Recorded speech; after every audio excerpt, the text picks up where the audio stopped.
Take a look around your home, at the many products that make daily life more convenient. Have you ever wondered why food doesn't stick to your favorite frying pan? Why grease doesn't soak through your bag of microwave popcorn? Or why water doesn't soak into your jacket? The same class of synthetic chemicals, PFAS, is likely responsible for all of these functions. But those chemicals are now under the spotlight and, in some regions, are being phased out altogether. The group of chemicals known as PFAS is enormous. There are over 4,700 of these fluorine-based compounds. Often dubbed forever chemicals for their extraordinary persistence, they've been detected in drinking water, dust, and even the human bloodstream.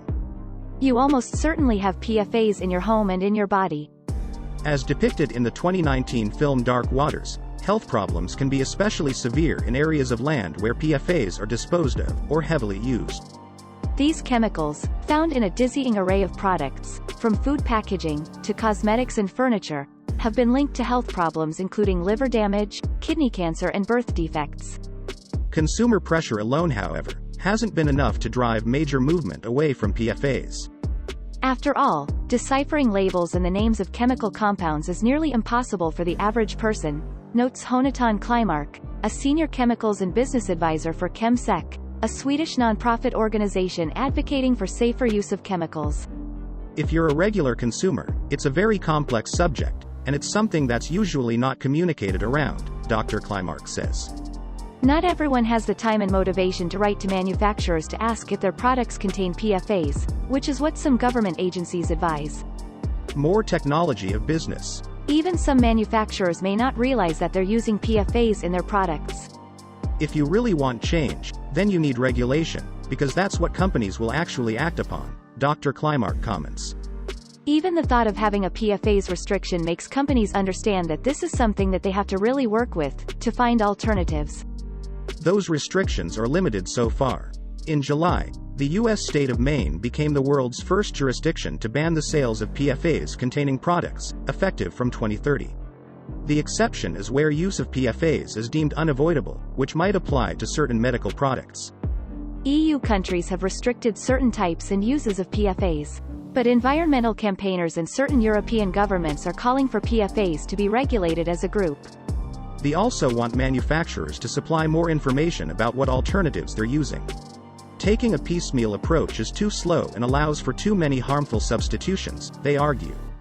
I definitely think that there will be some kind of restriction in the next 5-6 years, Dr. Kleimark predicts. Members of the chemical industry are seeking further consultation and guidance in order to make this transition successfully. Cephix also wants more clarity about what counts as essential use for PFAS. Finding alternatives has been easier in some industries than others.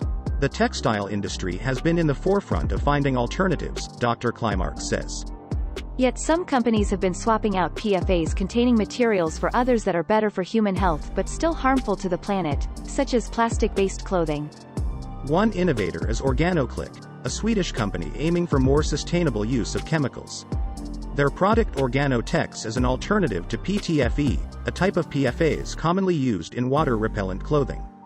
PTFE, better known as Teflon, has been a very useful chemical since DuPont patented it in 1941.